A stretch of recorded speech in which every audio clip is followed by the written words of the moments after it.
We're at the cruise line's private island right now, which is nice. Hmm. So hopefully the Wi-Fi is good because everybody's off the fucking ship. We'll see what happens. Yeah, it seems good. Yeah, you seem Good. like in good shape here. So Awesome. we were. Awesome. I just jinxed you. Yeah. Is that some kombucha? Yeah. Uh, Nice. this one. I like this trilogy GTs. Um, Nice. we see all Perfect that healthy sponsor. stuff down there. Yeah, right there. See all that probiotic right there, man?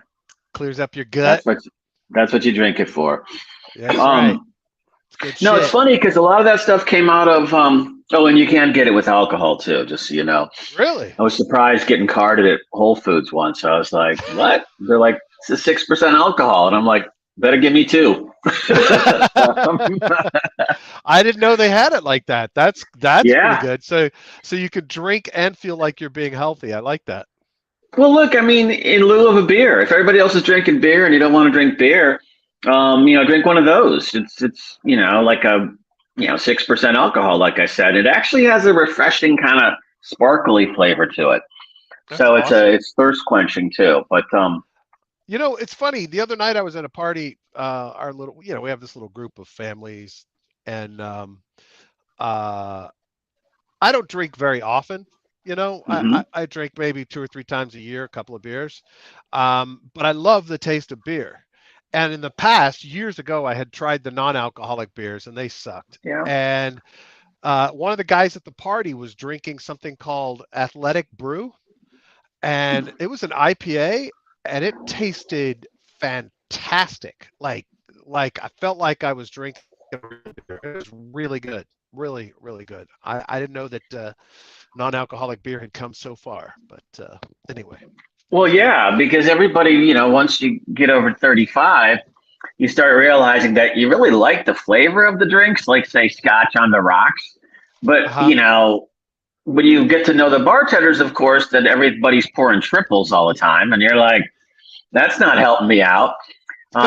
If you could just do a non-alcoholic version that tasted just like this, or maybe like a low alcohol version, I think a lot of people would go for it. Yeah. Because I like the taste, I like the flavor. Yeah, as Eamon says, Eamon absolutely. says there are some damn good non-alcoholic beers. He said that whole game has really stepped up. I was shocked, man.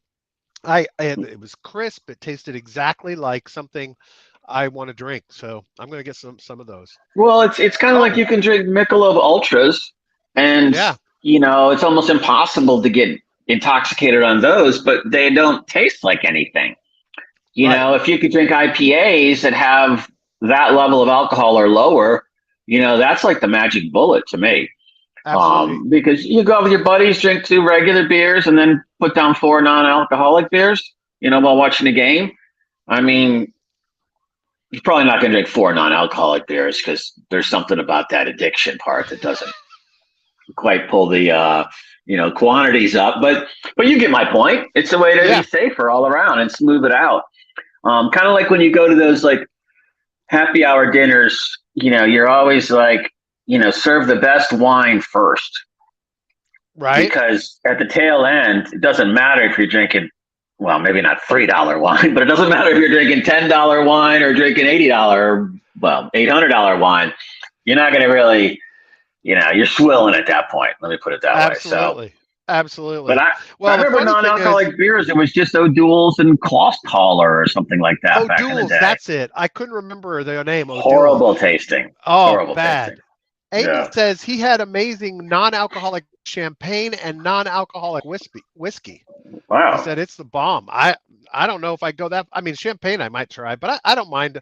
Like I just don't drink like I used to. I used to be a heavy, heavy, heavy drinker. Now, a lot chill, a lot more chill. I'll have a couple of beers a year, and not this.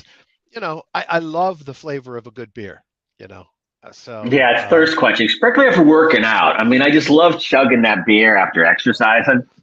yeah, It is exactly. that first one that on a hot day, chugging one beer, it's like, it's perfect. And then, um, and then after that, it's diminishing returns basically. So it's that, Exactly. it's that Exactly. very first amount. So, hey, man, can't remember how we got off on a big discussion on alcohol, but yeah, you brought up non-alcoholic beers. Yeah, yeah. Because we were talking about alcoholic kombucha. That's right. Got it. All right. So So full circle. market's looking sideways. You know, I wasn't again. looking much at it. I've been messing around in Phantom and, was kind of messing with Shizzy this morning and doing some Arbitrum stuff. He got me kind of like thinking about that again.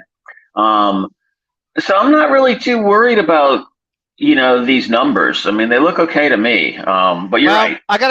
Fred and the guys at MI, they're all still, Sean, they're all saying 12, 13 eventually here. And Yeah.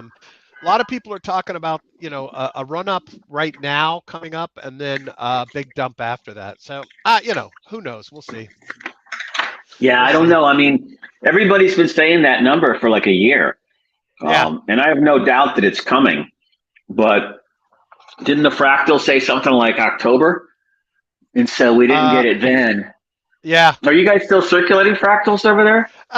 When they match up, I mean, we don't put them out unless there's a nice pattern match, because it's just not worth it. It just gets people, excited about something that's not real. So, yeah, I mean, Bitcoin's sitting at 16.8, ETH at 12.228, Fear and Greed Index is at 29.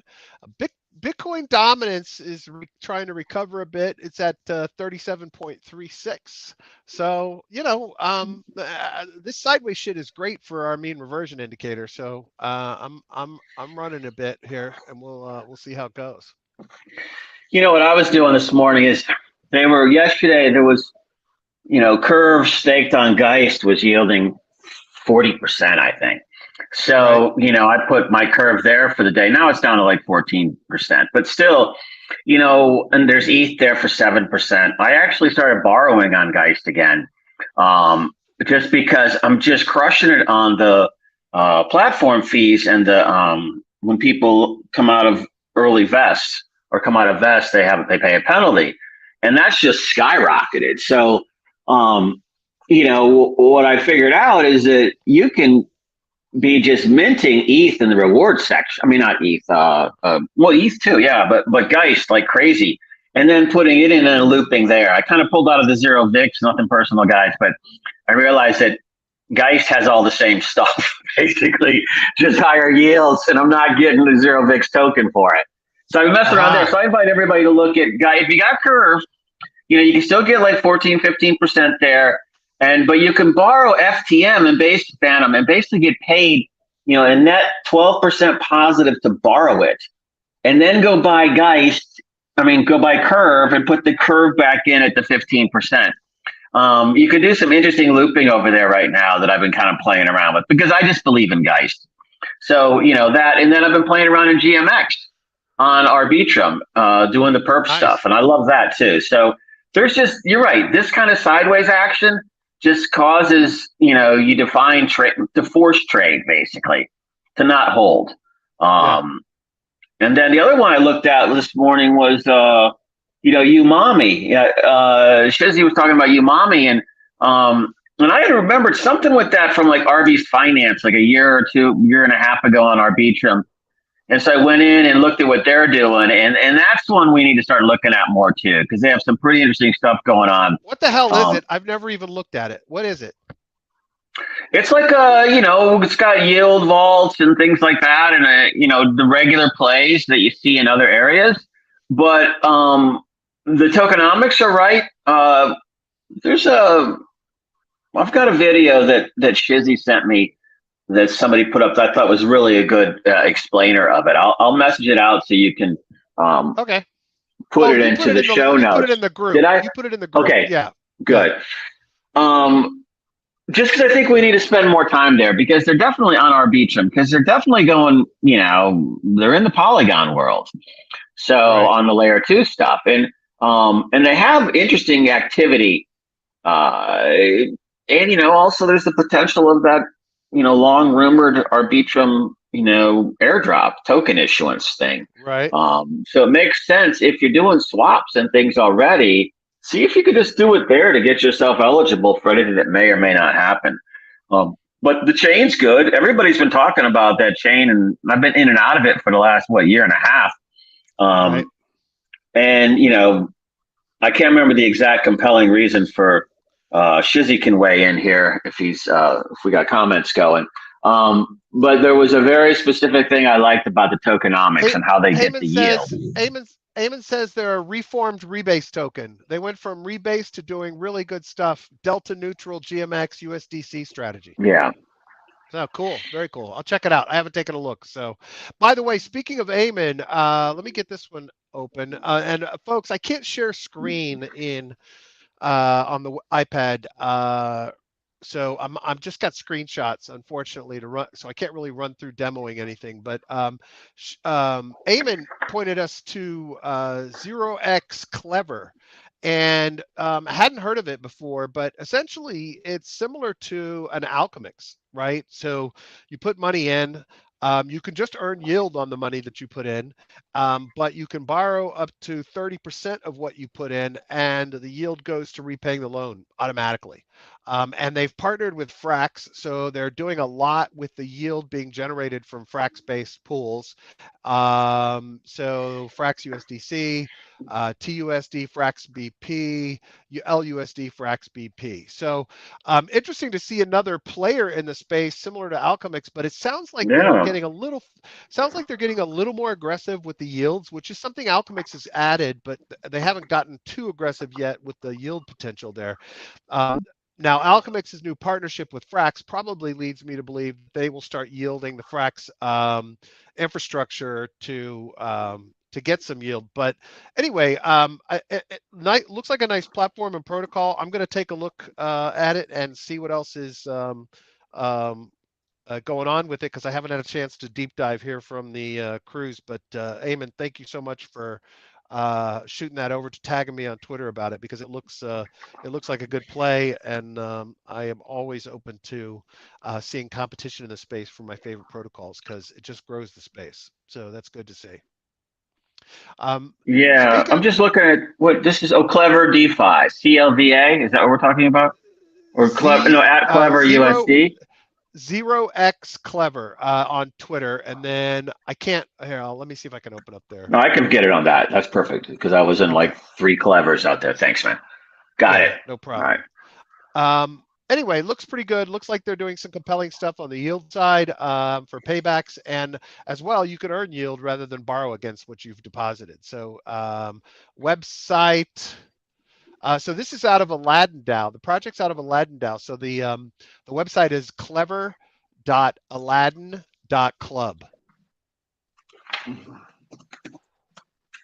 And you can check it out there. So, and I think if I remember correctly, Aladdin was a big player in the CVX space, but I'm not sure. So I'm putting on screen, Joe, a chart of the 10 projects by TVL growth in November. Number 1, Nest Protocol, 523% growth at 63.9 million TVL. Frax Lend grew 395% with a 70.2 million in at TVL.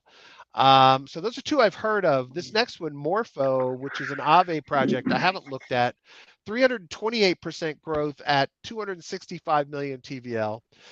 Chicken Bonds from LUSD, so the BLUSD token, up 115% with 57.4 million TVL, and I really like that project. So I got a couple of projects in this top 10 that I really like. Yeah. Across, I'm not familiar with Across, but up 97% with 74.8 million TVL. Animal Farm version 2. I don't know if you've heard of this one. I have not. 87.4 million TVL with 91% growth. B Protocol, whom I've interviewed, they are a liquidation tool that connects to existing lending protocols. 67.3 million TVL with 61% growth. Compound version 3, 46% growth, 336 million TVL.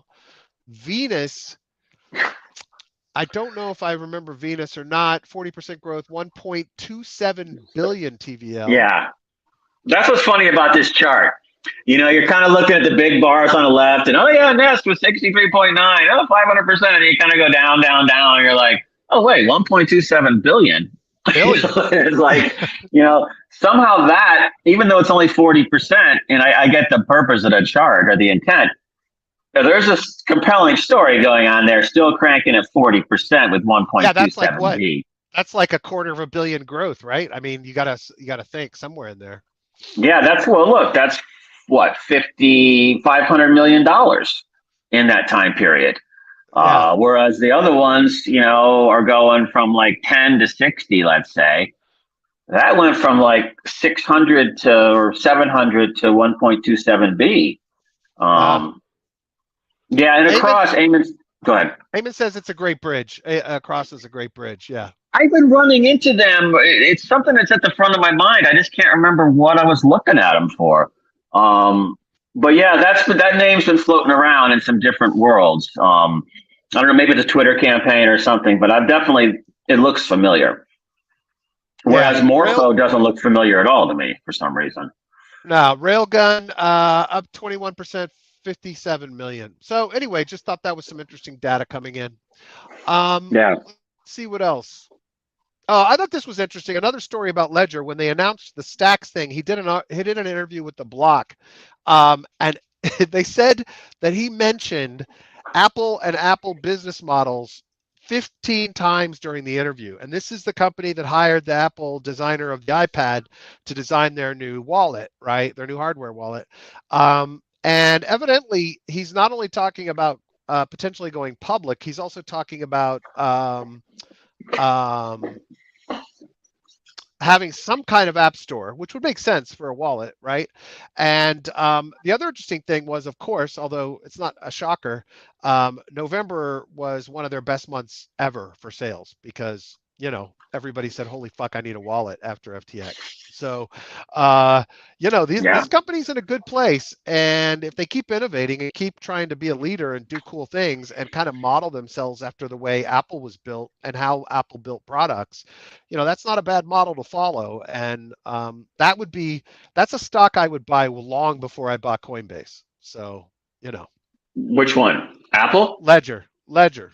Oh, Apple definitely before Coinbase. But I didn't realize Ledger goes public. What's Ledger's ticker? Oh, if it goes public, I was thinking, he's talking about potentially going public.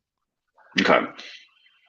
No, I think it's a good strategy because look, if we're taking it to the extension of each person as the node, and it's like your personal device for holding your own crypto or your own coins. You massively decentralize the platform right there. And it is I don't know how they're running the sort of coordinating protocols at the corporate level. I mean, there's probably something going on, but you basically have gotten it out of the centralized exchanges for the most part. Yeah. The bulk of the custody issue. And what else can you do on top of that? Talk about the messaging stuff, the wallet messaging platforms in that device itself, that individual device they have. I mean, all of a sudden he's pushed it out from, to where it's a dedicated device at the individual level. And that could be huge.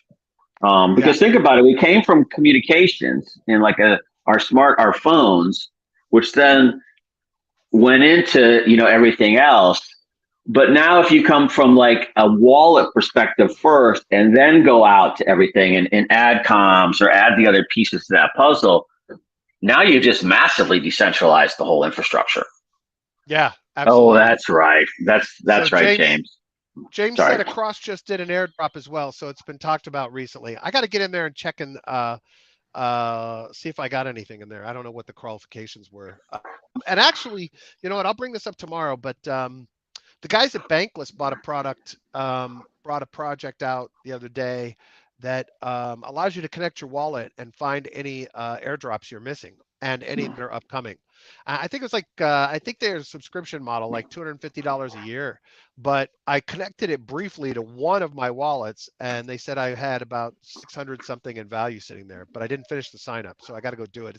It's something earned. Ooh. I can't remember what it was, but looks like a cool concept. Yeah, no, I like that. But see, what's cool is that they almost provide like user interest-free user financing, because Yeah. you come in to sign up for the subscription. You come in and say, "Oh, I got $600." Oh yeah, and by the way, a subscription's $250. It's like you're like, "Oh, pay $250, and I'll still end up $350 ahead." So it's a cool way to sell the subscription, is what I'm getting at. Yeah, absolutely. And look, I mean, it is a great way to sell it, and it's smart, and it's something that can get you future value as well. So if they can Yeah, always show you that you have more owed to you, they can probably get that subscription pretty easily. What they should do is take it to the next level and be like, hey, here's a smart contract. You subscribe, we'll tell you which one it is, and then it automatically goes deposit. But that would probably be too wonky. So anyway, I thought that was pretty cool, and it was good to see that project Bankless, the DAO, is doing some cool stuff. I don't know if the DAO did that acquisition or if it's the two guys, but anyway, it was interesting to see. I'm just making notes here. I'm going to try to have actual show notes in the show tonight when I put it out. So let's see what else. Unfortunately, the way I have to load these screenshots, I can't actually see what most of them are about before I load them. But this one is interesting. Bukele is actually doubling down on the bonds, on the Bitcoin bonds. And Niblet says they're just wait for DeFi Llama to release that feature next week. That's fucking awesome. exactly. And they probably will. They probably will. That's fucking awesome. Our pending sponsor. Exactly. Anyway, El Salvador is going to double down on the bond shit. Wants to keep raising and raise $1 billion in bonds. But from what I heard, the last one failed miserably. The volcano bonds failed, or just didn't get to where they're supposed to be. But they're not only doing that, but they're actually expanding beyond Bitcoin now. So that's going to piss off all the maxis, but it says all cryptocurrencies to be adopted.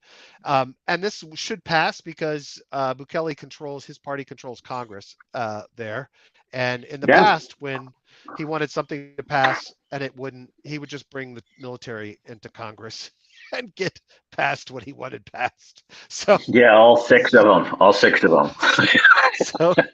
so he he's not shy about using force to get what he wants. And look, I certainly think I love the strategy. I love what they're doing. I'm not sure the timing is the best ever for them right now, but maybe he buys in at the bottom. And the original bonds were supposed to be half for the bonds and half from the raise, half to building a Bitcoin city on the beach, and half to buy more Bitcoin was the purpose of the bonds. So and the Bukele Family Foundation, of course, right? Exactly. No, I mean, I think that look, it's all legit. He has no choice at this point. He can't back down. So I like that he's kind of going further, like adding the other stuff. Because I remember wouldn't be for the Americans listening, but they had some unique stuff with. I think if you deposited 400,000 or it's in the legislation, the next round, you get a El Salvadoran citizenship or a residency permits or a passport or something. So it's another country where for the crypto nomads out there, maybe have multiple sovereignties or maybe, playing that, the no sovereignty game, that might be a location to check out. Just to get yourself a platform. But, again, I don't like when you have these authoritarian leaders, and let's just state it, that's what he is. He's just not horribly bad or bad. He's just a little bit megalomaniac kind of thing. That can always go crazy, too. So, let's keep an eye on it. But at the same time, hey, why not? More crypto. Let's do it. More players. We'll see. Binance US has dropped all fees on Ethereum trades, Ethereum USD trades. So if you're interested in trading on a centralized exchange, they are now also dropping the fees like they did on Bitcoin on Binance US. I didn't say anything about whether it was also Binance.com, but I'm assuming they're following the lead of Binance.com. I just haven't seen.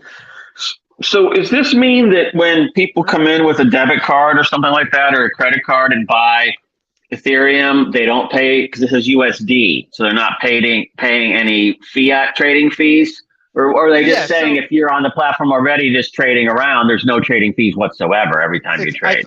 I think it's both. I think it's Okay. that you pay no fees. You pay no fees for trading, and you pay no fees for buying Ethereum with USD. Because on Binance US, the dominant pairs are USD based, not USDT or USDC or whatever. There are USDT and there are BUSD pairs, but USD seems to be the highest volume. At least last time I looked at the Who is that one again? I haven't charts. used that in ages.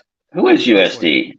No, I mean, is there a token? Is like there was? No, I remember no, like, it's just trading oh, against just fiat. dollars, fiats. Yeah, Oh, so yeah. fiat pools. Oh, interesting. Hmm. Yeah. Oh, On that would Binance make. US, you could trade against USD. Oh, that would make. That's going to make the normies super happy because then you can always be bouncing from ETH and BTC into dollars, into fiat dollars. Yep, Anytime you get a little spooked at no cost exactly. versus having, what do we do now? We dump into stables. Yep, That's interesting. That's a huge definitely. competitive advantage. Yeah, Um, absolutely. Interesting. All right. Good find, dude. Or good So tell, good share. Jared Gray over at Sushi did a thread. Evidently, there was a proposal recently or last year to take 10% of the fees related to xSushi and put it back into the treasury. It did not pass. I think it's called Kanpai.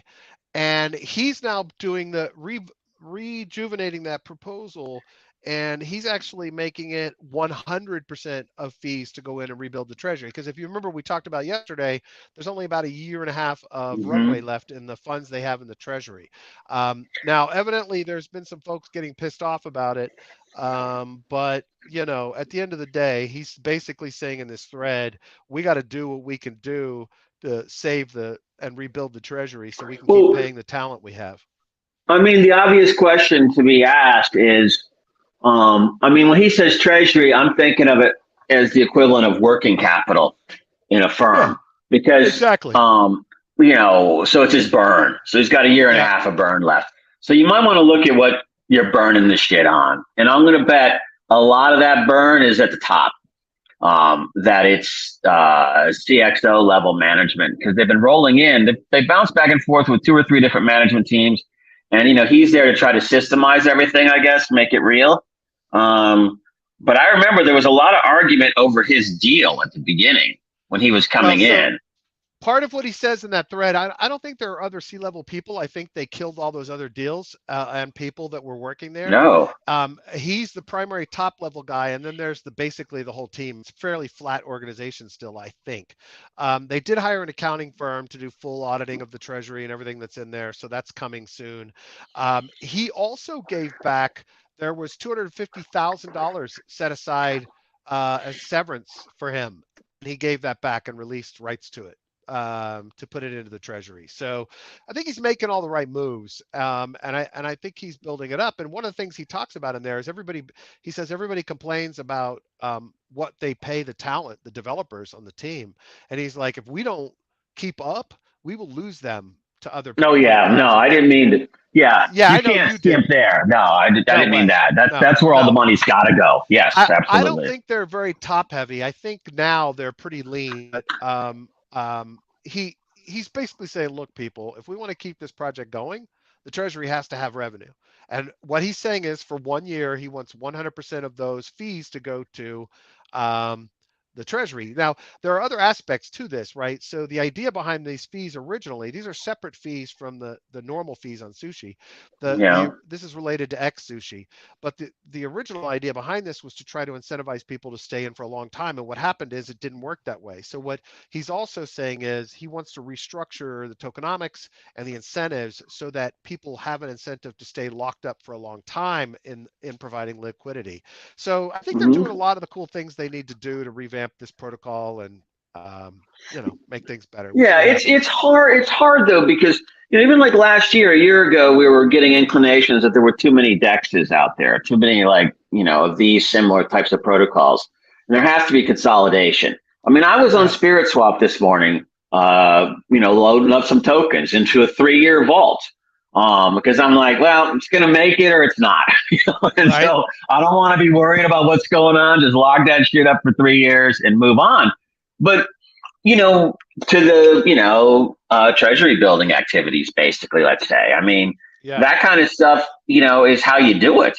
And there's so many small protocols out there, like, SpiritSwap's only got, 15 million in TVL, but they got cool features, like I saw this sequential transaction thing going on there that was pretty interesting, where you basically pushed a button and 5 transactions happen in a row. That's all automated, like composability stuff. Looked kind of familiar. But they've got the Zap function does that too. So they've got some interesting new functionality. And to me, I'm surprised that SushiSwap, since what's his name? Jared, is a business dude, go out and buy some of these smaller ones and do some M&A activity and consolidate. I mean, they're in all the protocols. So, that's what I would be doing. I mean, think about all those little ones. Crystal, Spirit. I mean, Spirit's the second biggest one on Phantom. Yep. And, it only has 15 million in TVL, but it's the best tech I've seen out there on the exchange in a long time, the kind of stuff they're doing. So to me, Sushi, I kind of, when I see all this, I sort of moved out of my top 3, top 10 lists, my tier 1, tier 2, tier 3, just because I'm like, there's so many other players out there. And, I don't know how to evaluate all of these, like how to evaluate, can he execute on it or not? Right. It's just tough, when you look at everything else out there. But, I wish him the best of luck, and I like the product, and I own tokens. So go get it. There you go. Do you remember Winamp? Winamp on Windows, a music player? Was it back from like the Kaza days and Napster and all of that? Yeah. I mean, it's been available on Windows as a music audio player for probably pre-internet.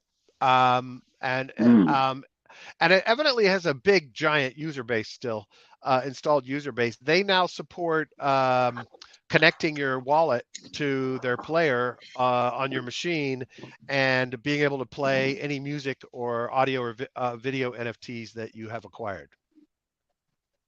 So that's good. Wow. News. That's an opening. Yeah. Well, now, they don't have a marketplace in there, so you've already got to have them, but they do have. They are going to have. I would assume that's something that's coming later. Yeah, well, you think about that. You think about NFTs, and you think about the concept of one song, an NFT being a song, let's say, for whatever. Maybe it's the CD size. I don't know. Maybe it's a song. But when you think about digital rights, and let's say whatever your big band is, let's say it's Metallica does a come back out Requiem tour and releases a special NFT with 5 or 10 songs in it, or one song. But there's only maybe 50,000 NFTs issued, and you have to have the NFT to be able to play the song. Right. So, that is where now we're tokenizing songs and fractionalizing songs and controlling the playback supply. I mean, this could be really, really interesting. I wasn't thinking of it that when you first started talking about it, but then I was thinking about my Kaza experiences, and all that peer-to-peer stuff back. What was that, like the early aughts, 2003 or something like that? And how it's just the songs are everywhere. And I mean in the the gray market stuff. So if all of a sudden you could do just like an artist does an NFT picture or painting equivalent, and there's it's a 300 out of 300. What if pick a band, U2 did a release of some unreleased song and only did 50 total versions of it. Right. I mean, if you're a big U2 fan, you would have to have that, I presume. Yeah, that'd be absolutely huge. Absolutely. And distribute through these types of players. Or maybe OpenSea type platforms now get into music and get into think about Netflix models with NFTs of movies. Again, the same thing. You can control supply, and once you control supply, which I don't think people have done yet in a way, in like a copy culture, where we want to disseminate the product out to the community. But now if you start tightening up the potential for the experiences, you have to have the NFT to have the experience. That changes a lot of business models. No, absolutely. Totally. Somebody go make 50 billion and send me some money. Okay. Yeah. Go. Shizzy said pre-internet. Wow. And I misspoke, or I was incorrect. It was 1997. So not pre-internet, but it was released pre-true internet adoption. There were a few of us playing in 97, but not a lot. So anyway, that's a 25-year-old piece of software. So really interesting. Company was sold and sold a couple of times, but very interesting to see. So let me see what else I got here, Joe. See, could I monetize? That was the Shizzy partnership. Before we jump, Shizzy had a question. Oh, okay. Could I monetize the? Shizzy said, in that scenario, could I monetize the song to make money? If I would think. I think it opens it up to yield farming. Yeah, all those things. And I think in terms of the actual music, it depends on the license. So I have seen, I can't put my finger on who it was, but I have seen licenses where you could, a band was putting out an NFT of the album, and the person that bought the album got full distribution rights for the songs. So essentially you owned that song as part of like a music catalog, and you could, put it out for radio, put it out, sell the albums, whatever. It was up to you to do with it whatever you wanted. So, and there was like a royalty stream that probably was clawed back to the original creator, right? Well, I think so, but I think I've seen them where it's fully dedicated. So where you just own everything. They're just selling you all of the music, and you decide whatever the hell you want to do with it. But anyway, I think there's a million ways to kind of spin that business model, and use it that way. The other way is, they do a release of 30 NFTs, and those are the only 30 to get rights to the songs, but they maybe do a Creative Commons license so anybody can use it after, say, a set amount of time. Who knows? I mean, there's a ton of ways to do it. Well, yeah, because look, you're rewarding your loyal fans. Okay, you do a limited release of that song, like you said, and it goes to like whomever, I'm sure they have databases, but whoever the top 50 are, let's say, and then they have the ability to resell it. Okay, they're the licensed for distribution, but the distribution chain always stays tight. Maybe that NFT could issue sub NFTs or something like that, and each one could do that. You could sell, profits go back, but it puts the fan in the middle of the experience, of promoting the music and being part of it. So to me, I think it's going to be interesting. Go ahead. I was going to tie into that Niblets thing too, but. Yeah, Niblets said Seth Godin wrote a seminal article about how buying music back in the day, you were actually buying the rapper, not the content. And he said a music NFT would be just another kind of rapper. Yeah, absolutely. Yeah. It's interesting because, then you have to talk about encrypting the music itself.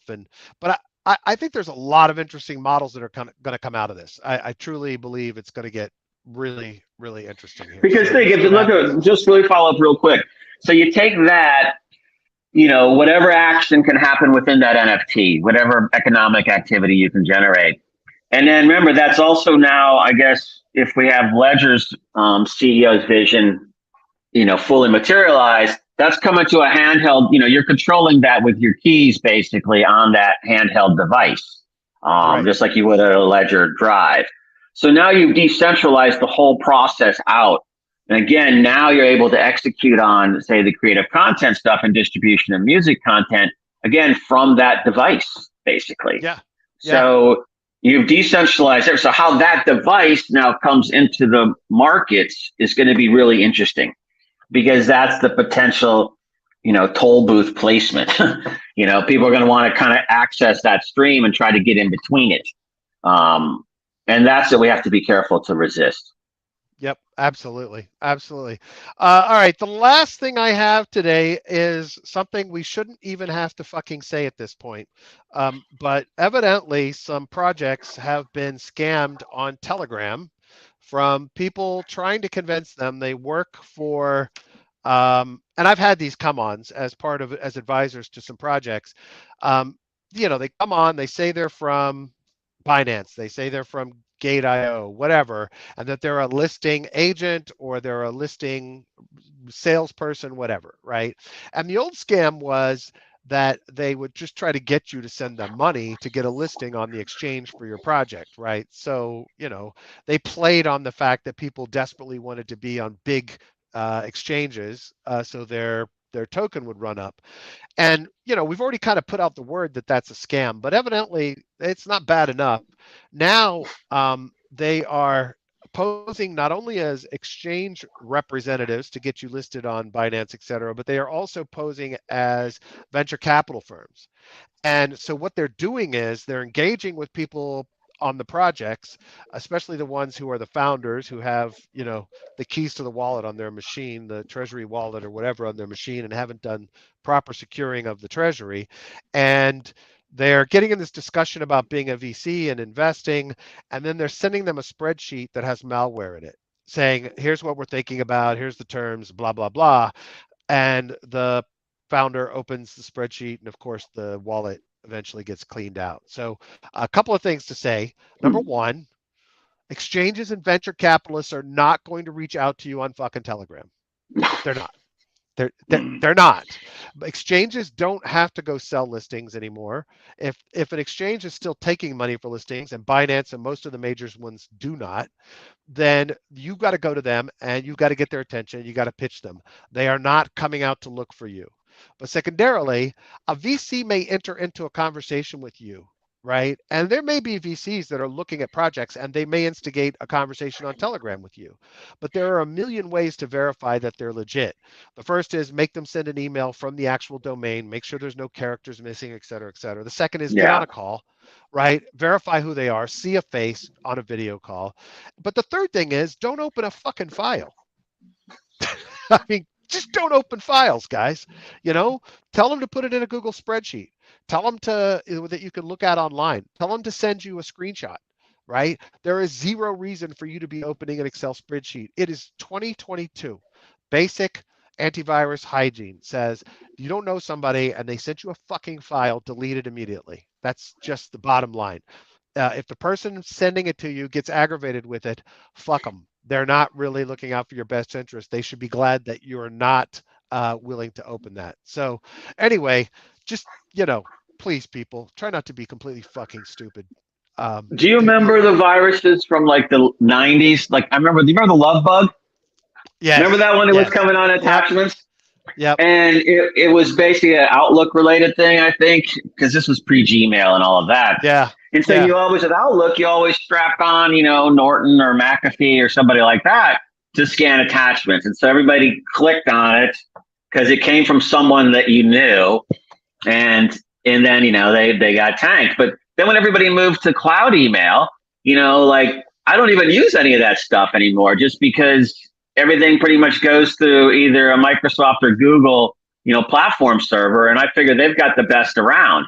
But still, I don't click on links from unknowns. And I've been approached a couple times, like you're talking about, from people representing exchanges. And then, the first thing you do is look at their handle, and there's always a friggin' typo. I get people coming at me on Telegram from all these high-profile accounts that I interact with. And you look at the typo, and it's like, one word off. But I fell for a dialogue with one for like 3 messages before I said, wait, this doesn't make sense. Why is he asking me about my trading activity? Right. And he's, head of the whatever bank or something like that. He's going to want to pitch me something if he's real. And so then I got suspicious, and then I looked, and then after that I was like, oh yeah, I got to remember Telegram. It's always full of shit. So, everybody wanted seed phrases. I mean, the one that we always ran into, you're in a chat group of something, and then all of a sudden people start DMing you saying they're the admin.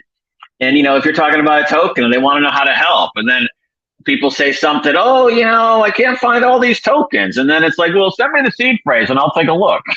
It's like, exactly. People just give it up because they thought it was the admin. But then they look and they realize, oh, no, it's not. It's, a totally different name. And then, but that happens all the time. So I think you're right, Brad. I think anybody coming at you that you have to get them to send an email from their server. And have it go through one of your public domain accounts or one of your hosted accounts where it has all the viral protection. And, because PDFs can get you, links can get you, all kinds of stuff can get you. That's right. Look, just be What the hell is careful. Get this? on a video call. Yeah. Make sure they're the real deal. And no exchange is coming to you for listings. So just fucking No. delete any message from anybody that comes to you from saying they're going to sell you, get you listed. They're not. Niblet says Winamp, P2P music, and MIMS Office exploit. Let's party like it's 1997. Yeah, exactly. Shizzy Yeah. says the number one thing though, you should not use the same computer. Yeah, absolutely. The basic, security ops. He says, I have a computer that I only use for crypto transactions. I won't even use for the browser, especially if you have that much money. And definitely, Yeah. like, look, if you've got a fucking treasury connected to your wallet, to a wallet, first of all, it should be multi-sig. But secondly, it should be on a separate machine, and it should be a safe, clean machine. And those are awesome recommendations, Shizzy. Thank you so much for that. Appreciate it. Appreciate it. That's what I got for today. I got to go eat lunch with my wife down on the island. So. Well, tell us real quickly before you go, what you end up doing yesterday after the show? What did we do after the show? I'm not prying or anything, Look, I'm not going to disclose everything we've been doing because the kids aren't with us. So, we're having fun. Oh, okay.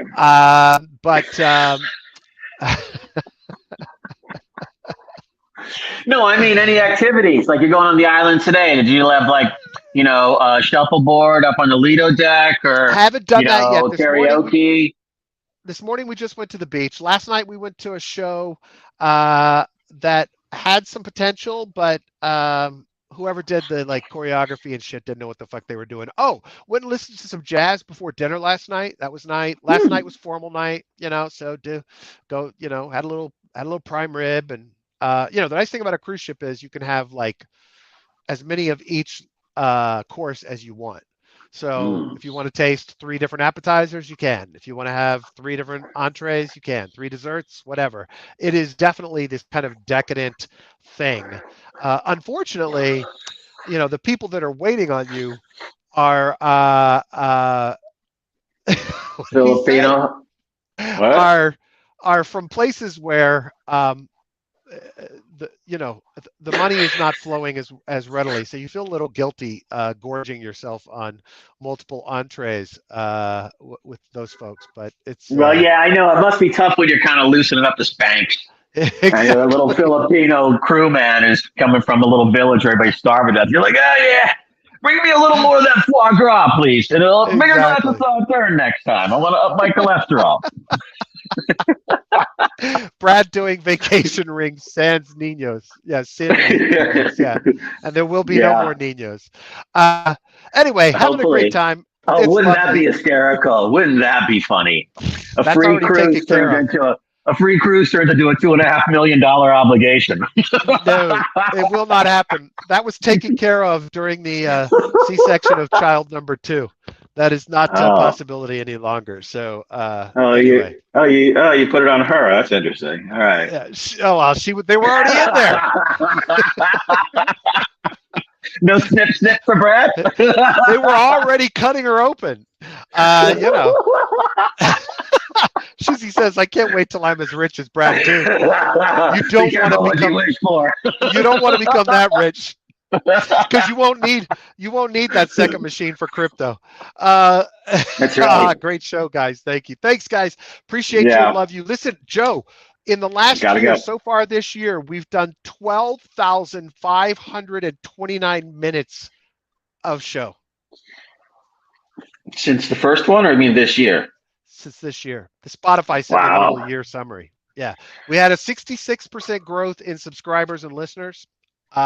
Things are great, but today, in honor of us reaching 12,600 minutes of broadcast, I want to ask everybody listening to the show on the podcast, watching on YouTube, wherever you're watching, please take 2 minutes, go to Apple Podcasts or Spotify Podcasts or YouTube. Please rate and review us. Make sure you're subscribed. Click the little bell to get notified. And if you're watching on YouTube, please click the thumbs up.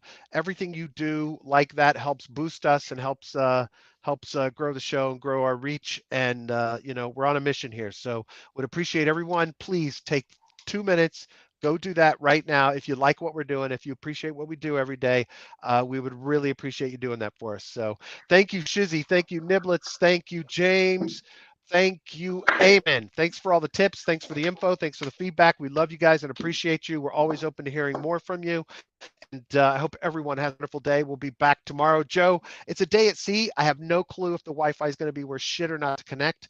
Today, I'm happen to be at this island and nobody's on the ship, so I've got a good Wi-Fi signal. So we'll see how it goes tomorrow. But Friday morning, I'm back on land at home and back at the connection. So we should be okay.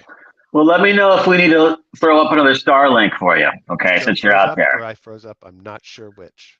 Can you hear me? Now I can. Okay. Let me know if you need me to throw up another Starlink for the show tomorrow, so yeah, that'd be better awesome, Wi-Fi. dude. Could you Right, give me a satellite up there? Hold on. Where's Elon's one on my speed dial? Where the hell's my phone? Hey, I need to throw up another Starlink in South Florida, please.